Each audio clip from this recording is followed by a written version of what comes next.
Hi guys, හැමෝටම සුබ දවසක් කියලා ප්‍රාර්ථනා කරනවා. මේ ඥානසාර හාමුදුරුවෝ ඉන්නව නේද? බොදුබල සේනා සංවිධායක ඈ මෙතයිගේ නායක ඥානසාර හාමුදුරුවෝ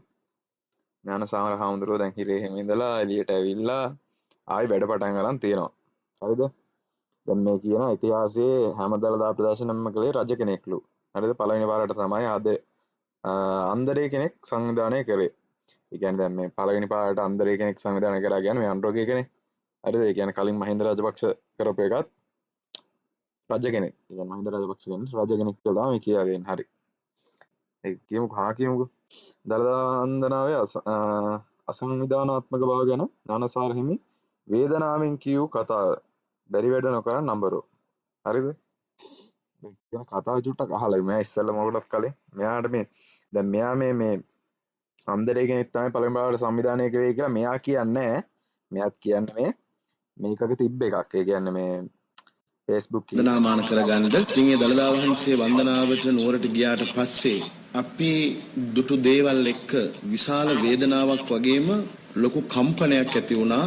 විශේෂයෙන් මේ දළදා ප්‍රදර්ශනය නැත්නම් මේ දළදා වන්දනාව සංවිධානය දැක්කයින් පස්සේ අන්තර්ජාලයේ පළවෙලා තිබුණු අදහස් ආණ්ඩුවෙන් ඉල්ලීමක් කළා මහජනතාවට වඳින්න නුවර එන්න. ඊට පස්සේ කියනවා වඳින්නම් නුවර එන්න එපා. එයි කියලා හිතුවා මෙච්චර එයි කියලා හිතුවේ නැහැ. හැම දෙයක්ම සීමා කරලා ලාභයට කරන්න ගියාම ඔහොම වෙනවා. කයිවාරුව සහ සැලැස්ම අතර වෙනස බලන්න කැන්ඩි යන්න. ඉතිහාසයේ හැම දළදා ප්‍රදර්ශනයක්ම සංවිධානය කළේ රජ කෙනෙක්. පළවෙනි පාරට තමයි අන්දරේ කෙනෙක් ඒ වැඩේ කළේ කියලා. නූතන ජන කියමන් අන්දරේ දළදා පෙන්නවා වගේ නුවරින් කාලා ඒ වචනේ මට කියන්න බැයි ළඟට තියෙන එක නුවරම තියන්නක් දාලා මැද ඉරක් දාලා shopping bag වල දාලා දුවන්න එපා නුවර ප්‍රජාවගේ පණිවිඩයක්.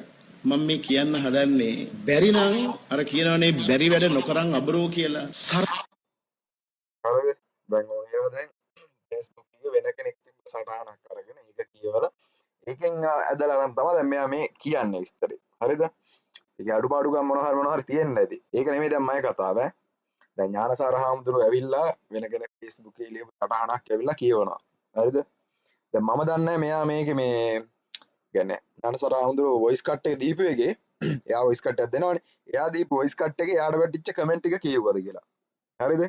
දැන් මං හදන්නේ එයාට වැටිච්ච කමෙන්ට් එක කියන්න. මොකද එයා කියවන්නේ නැහැනේ ඕක වැටිච්ච කමෙන්ට්. හරිද? අපි නිකම්ම බලමු එයාට මොනවද වැටලා දෙන කමෙන්ට් එක කියලා. හරිද? පළවෙනිට දෙනවා ඵලය යන්න හොර ගන්න එයා. හොඳ නැහැ ඉතින් එහෙම කියන්න මුන් ඉතින් කියලාම කරන්න දෙයක් නැහැ.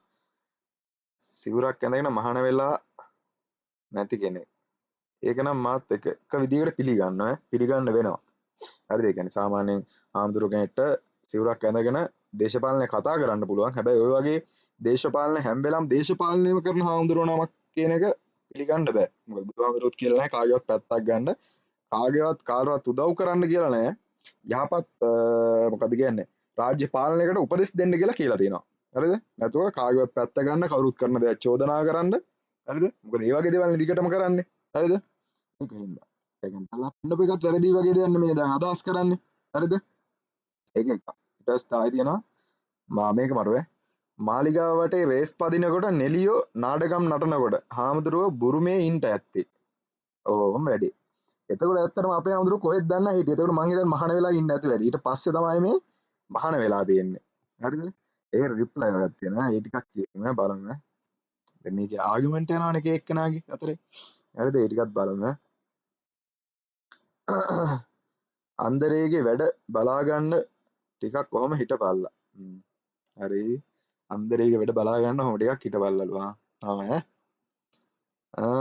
ඊට පස්සේ කියලා දෙනවා නෑ මෙයා ෆ්‍රාන්ස් ගිහිල්ලා තමයි සේරම ආතල් ගන්නෙ. අම්මට එහෙමත් ඇත්තේනවද? ෆ්‍රාන්ස් ගිහිල්ලා ආතල් ගන්නවද? බණ කියන නෙමෙයි ඒ කියන්නේ. ආතල් ගන්න දෙන්නේ ෆ්‍රාන්සෙට. අපි දන්නේ කට්ටිය කියන කතා තමයි අපි දැකලත් නැහැ නේ. අපි ෆ්‍රාන්සේ ගිහිල්ලත් නැහැ ෆ්‍රාන්සේ ඉන්නව දැකලත් නැහැ. හරිද? ඊට පස්සේ කියනවා කියලා වැඩක් නැහැ. අපිට දේශපාලනයෙන් වැඩක් නැහැ. මරු සිවුරු මොකද්ද? සෝරි. මුන්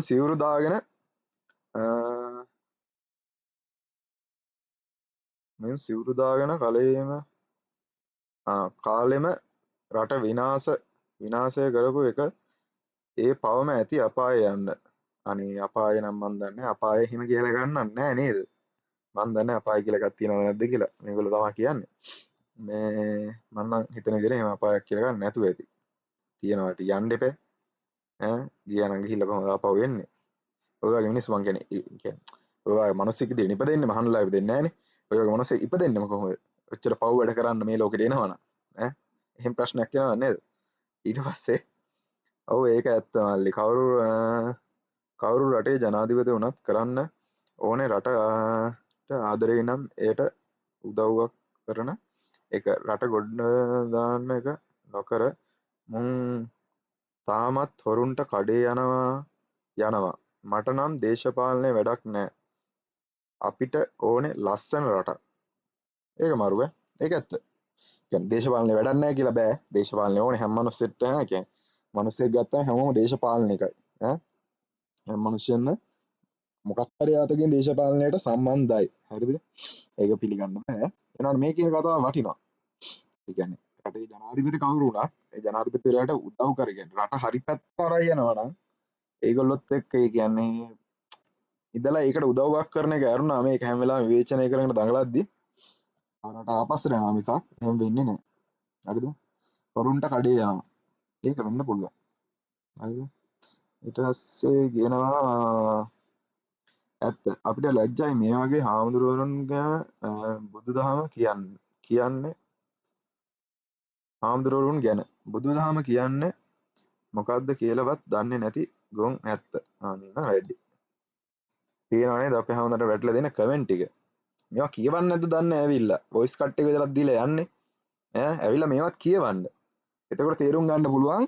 කියන්නේ අල්ලා ප්‍රදර්ශනය කරපු අන්දරේ ඔයාටයි තියෙන කමෙන්ට් මොනවද කියලා. හරිද? එකක් විතර ලියපු හැලක් අරගෙන උස්සගෙන ඇවිල්ලා ඔය වගේ ඒවා එළිය කියද්දි මේ වගේ කමෙන්ට් වැටෙනවා කියලා හොඳට මතක තියාගන්න ඕනේ. හරිද? ඊට පස්සේ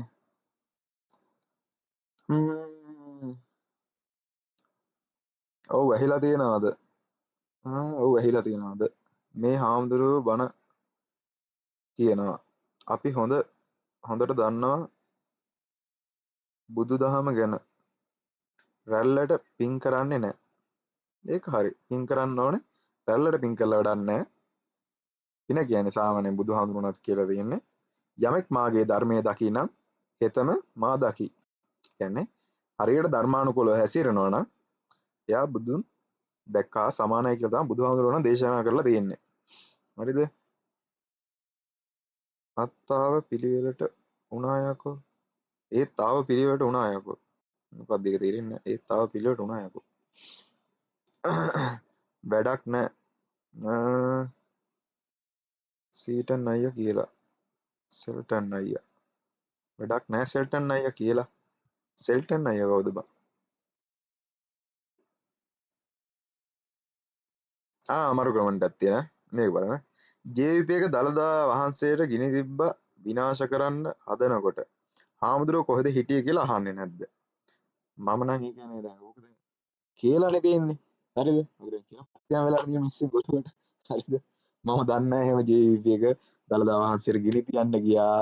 එහෙම නැත්නම් ගිනි තිබ්බා විනාශ කරන්න ගියා කියන එක මම දන්නේ නැහැ. මම දැකලා නැහැ. මට කියන්නේ හැමෝම කියන කතා ඇහිලා තියෙන හැම කරන්න හැදුවා මෙහෙමයි කියලා අහලා තියෙනවා.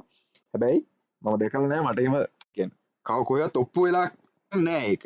මම දන්න තරමින්. හරිද? ඒවත් වැරදි. හරි කියන්නේ එහෙම කරලා තියෙනවා නම් පෞද්ගලික කාලේ නම් එතකොට ඒවා වැරදි. හරිද?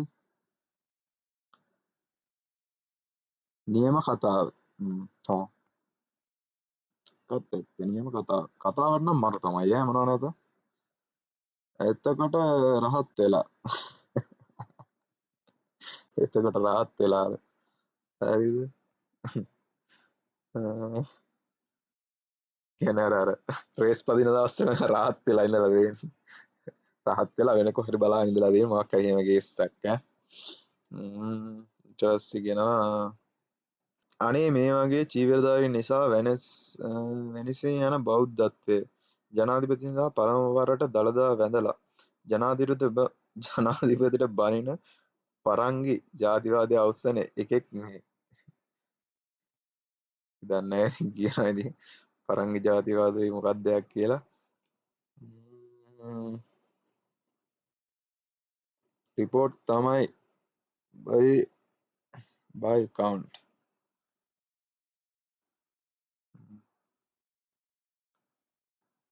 ඉස්සෙල්ලා හාමුදුරුවෝ නමකට කතා කරන්න ඉගෙන ගන්නවා ඕයි. මල පැනලා හරිද? ඇත්ත හාමුදුරුවෝ නමනේ මොනවා වුණා. හාමුදුරුවෝ වුණත් ඇගයීමක්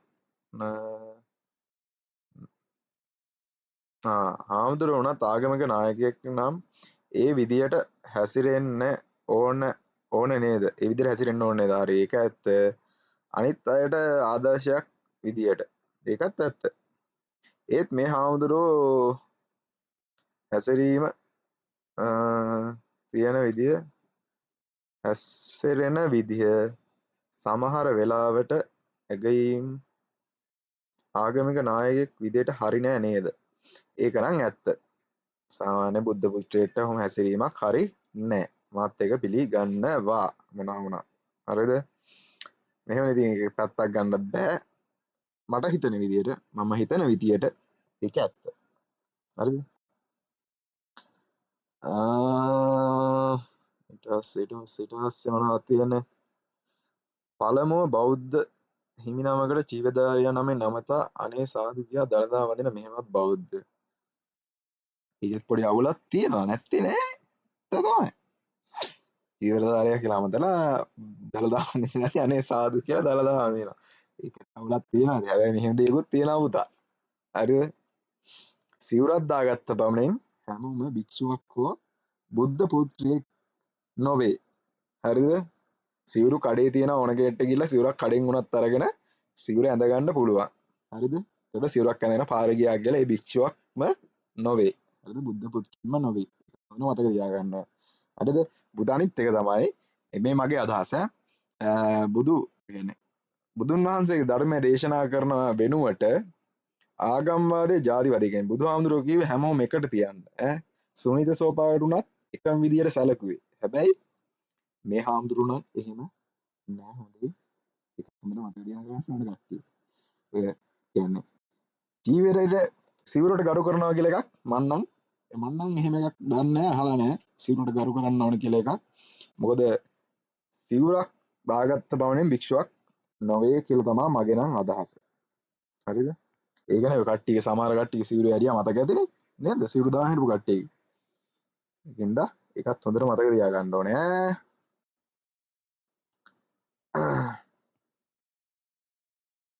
ඇත්ත 2009 දළදා පෙන්නවා මේ වගේ චෞර විදියට මිනිස්සු අසරණ කරුවේ නෑ. චොර විදියට මිනිස්සු අසරණ කරුවේ නෑ. අපේ රටට කරන්නෙත් ඔය ටික තමයි. ස්ක්‍රීන් ෂොට් ගහලා තියාගෙන ඉන්න. බොරුවට තිත. ඉස්සෙල්ලා හරියම ෆොටෝ එකක් දාගෙන තමන්ගේ මේ රියල් ප්‍රොෆයිල් එකකින් ආන මරේ මරු. ලොවෙත් අන්ඩ්‍රොයිඩ් දිනන්න බෑ. දින්නත් 3න් 2ක් ගන්න බෑ කියලා කියපු ස්ක්‍රීන් ෂොට් ටිකක් තාම තියෙනවා. එහෙම කරන්න එපා. හරිනේ. ඒක කැත වැඩ හොඳේ. එහෙම කරන්න බෑ. ඒවා තියාගෙන ඔයාලා ඩිලීට් කළා දාන්න. 2019 sorry 2009 ඔයා ගියාද? මම නම් ගියා. ඔහොමම තමයි. හරිනේ. ඒකට හේතුව 2009 ලංකාවේ Facebook තිබුණේ නෑ. හැම එක අතේම ස්මාර්ට්ෆෝන් තිබුණේ නෑ. ලංකාවේ Facebook නීත්‍යානුකූලව ආරම්භ වුණේ 2016. අන්න එතනත් ඇත්තක් තියෙනවා. ඉතින් ෆොටෝස් නෑ, ස්මාර්ට්ෆෝන් නෑ. 2009 කියන්නේ ඉතින් ෆෝන් එකක් කියන්නේ මේ 1100 එකක් කියන්නේ කොහොමද දන්නවද? 1100 එකක් සාමාන්‍යයෙන් මට මතක හැටියට 2019 කාලය කියන්නේ 1100 සාමාන්‍යයෙන් රුපියල් 10000කට 11000කට වගේ කියපු කාලය. ඒ කාලේ. හරිද? එහෙම කාලෙකදී 1100 ගේ ෆෝන් කොහොමවත් ෆොටෝ ගහන්න බෑනේ. කලර් ඩිස්ප්ලේ එකක් බෑ. කැමරා ෆෝන් එකකට කියලා ආවේ මට මතකයි සෝනි ෆෝන් එකක් තිබ්බා මට මතක නෑ. ඒවා තමයි තිබ්බේ. ඒ වලින් තිබ්බ ෆොටෝ ගහුවට ක්වොලිටිත් නෑ, වශයා කරන්න තැනකුත් නෑ. ඒක පැත්තක් තියෙනවා ඉතින්. හරිද? ඒ දවස්වල ස්මාර්ට්ෆෝන් තිබ්බනම් බලා ගන්න තිබ්බ ආතල් එක. හිත ඇත්ත බ්‍රෝ. අම්මට උඩු මේවා කියවනවද නැද්ද කියලා මම මේ කල්පනා කරන්නේ.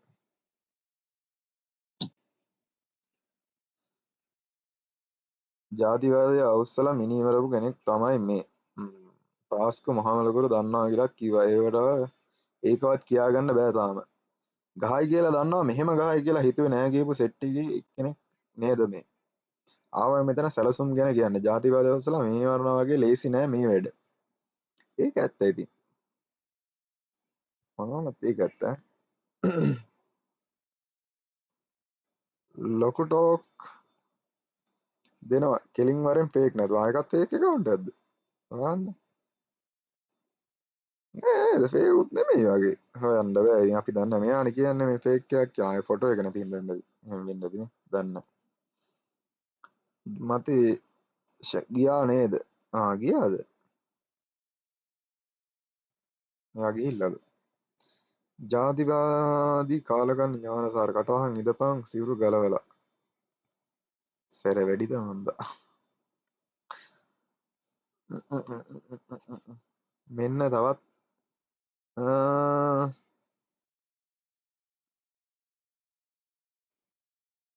මොකද්ද මේ තියෙන්නේ? සහරාන්ගේ සුක්‍රාණුව. මෙන්න දවස් සහරාන්ගේ සුක්‍රාණුව. මොකටද මේ කියලා තියෙන්නේ? සුක්‍රාණු නම් මන් දන්නේ නැහැ. ජාතිවාදී නම් ඒ දවස් ලැයිස්වා කියලා අපිත් දන්නා පුතේ ඈ. මොකද මාළොක් කාලා නැහැ නේ ඔය වෙලා. නේද? ඔය 88 89 වුණා නම් උඹලා කියන එක ඉතින් කාගෙන අපිටත් ඉන්න තිබ්බා. මොකද අපි ඒ කාලේ ඉපදිලත් නැහනේ. හරිද? දැන් ඒකෙන්ද අපි ඇස් ඉදිරි පිට උනේ. ඔය හැමදේම දැක්කා. හැමදේම තාමත් Facebook වල හරිය මේ තියෙනවා. හරිද? එතකොට ඉතින් නෑ කියන්නත් බෑ ජාතිවාද ඔස්සපෙක් ගැන. හරිද? තමුන්ලගේ ජාතිය මොකද්ද? මුස්ලිම් සහ සතා සහ ටැමිල් අය නම් ඒ අයගේ ජාතියට ආදරේ. අනේ බං බලගේ ජාතිය ඈ ජාතිය ගැන එතන වැලලෙන්න හදනවා. මොකෙක් හරි මිනිස්සෙට කියලා වුණාට පස්සේ උටල්ලන කෙලින්න නම් දන්න ඔක්කොම වට කරගෙන. මහලු ජාතිවාදය. උලගේ ජාතිවාදයෙන් තමයි කෙලවෙලා තියෙන රටට. උන් එහෙම නෑ බං. මන් නම් දන්න තරම මේ මුස්ලිම් මිනිස්සුවත් ටැමිල් මිනිස්සුවත් එහෙම මේකක් නෑ ඉන්නවා සමහර පිරිසක් ඉන්නවා දැන් ඔය දැන් මේ කමෙන්ට් එක දාපු කවුරු හරි ඉන්නේ. ඒ වගේ තමා. ඒ වගේ කීප දෙනෙක් ඉන්නවා ඉතින්. ඒගොල්ලෝ හිතන් ඉන්නේ ඒගොල්ලෝගේ ජාතියට ආදරෙයි මෙහෙමයි අපේ ජාතිය තමයි ලොකුම ජාතිය එහෙම කියලා හිතන් ඉන්නේ. හැබැයි ඉතින් පොඩ්ඩක් ඉගෙන ගත්ත මොලේ තියෙන එකෙන් නම් ඉතින් පොඩ්ඩක් කල්පනා කරලා බලනවා ඉතින්. එහෙම මේකක් නෑ. මම නම් හිතන ඉතින් මට නම් දැන් එහෙම එකක් නෑනේ. මට ඕන එකේ මිනිස්සෙක්. ගිල්ලක් කපලා බැලුවොත් උගෙත් එන්නේ රතු පාට ලේ තමයි. කොළ පාට ලේවත් නැත්තම් නම ගහපු ලේ එකක්වත් එළියට එන්නේ නෑනේ. ඔක්කොම එකම ලේ තමයි එන්නේ බං ඔක්කොම මිනිස්සු. ඔක්කොම මේක ඉන්න සත්ත්ව කොට්ටාසයක්. ඕක තේරුම් ගන්න බැරි උඹලානේ ඉන්නේ මේකේ තවත්. අනේ මන් දන්න. ජෙප්පා ඇයි මේ කෙඳිරි ගාන්නේ? ඇත්ත කියනකොට. ජෙප්පා ඇයි මේ කෙඳිරි ගාන්නේ ඇත්ත කියනකොට? ඇත්ත. ඒක තමයි මං කියන්නේ. එක එකාගේ දේශපාලන මත යනුව ඒක වෙනස් වෙනවා. අන්දරේගේ වැඩ අවුරුදු 5 ඉවරනකොට බලා ගන්න පුළුවන්. දෝෂණයෙන්තර රටක් නිර්මාණය කරනවා නියතයි. ඒකට hina වෙලක් තියෙනවා. අපිටත් නෑ හිතන හැමක් කරයි කියලා. කරේ නැතත් ඉතින් මොකද බං? මොකද ඔච්චර කාලෙ හිටපෙම් කරා කියලා බෑ මහ ලොකු මගුලා. ඈ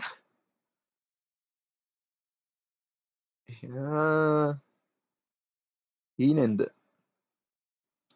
2026 ඉඳුව 2026 දුරුතු ගෙදර නාකි මයිනට 2009 කරගන්න බැරුව දින දෙකකට කලින් නවත්තපු හැටි ලින්ක් එකකුත් දාලා තියෙනවා පව් යකෝ ඔහොම කරනවද බලන් ලොකු ඇල්ලක් තියෙන මේ කියලා ඉවර කරමු ඇතිය පක්ෂ වලට වහල් වෙන්නේ නැතුව ඇත්ත පිළිගන්න මම මේ දින ටිකේම නුවර තත්ත්වය දැක්ක නිසා කියන්නේ මොන දෙයක් වුණත් සැලසුම තමයි වැදගත්. එතකොට කාටවත් දොස් කියන්න දෙයක් ඉතුරු වෙන්නේ නැහැ. මුළු දවසේ ඉඳලා දවසකට උලම් ප්‍රමාණය උපරිම 400 යන දුන්නා නම් අනෙක් අයට දන්නවා බලන්න වෙන්නේ ඊළඟ දවසේ කියලා. එතකොට පොලිමේ පැනලා රණ්ඩු නැහැ. වැසිකිළියට ගිහින් පැය දෙකක් ආවත් ස්ටිකර් එක තියෙන නිසා පොලිමේට එන්න පුළුවන්. දින 7කට පාට 7කින් ස්ටිකර් දුන්නා නම් ප්‍රශ්න ඉවරයි. කැලිකසල දාන්න 90 බදුන් තිබ්බනම් හරි. ඔය ටික තමයි ප්‍රශ්න වෙන්නේ. කෑම්බිම ඕනට වඩා දුන්නා. කෑම්බිම ඕනටත් වඩා දුන්නා. එහෙම නොකළේ හොරෙන් VIP පෝලිම් තිබුණ නිසා. දැන් දවස් 2ක ඉඳලා ස්ටිකර් දෙනවා. ඕක මුලින්ම කළා නම් හැමෝම සතුටින්. ඉතින් බං කලින් කියන්න එපා. ඉතින් ඔබ හිතේ තියාන ඉඳලා මේ ඔක්කොම කියලා වුණාට පස්සේ ඈ ස්ටිකර් ටික දුන්නාට පස්සේ ඇවිල්ලා මෙතන කමෙන්ට් එකක් දාහම බරුවට. අනේ උඹලත් බං නිකන් ඉඳන් බුරුවනේ තියෙන්නේ. අද නැති. එහෙනම් අපි ගියා හැමෝටම ජය වේවා.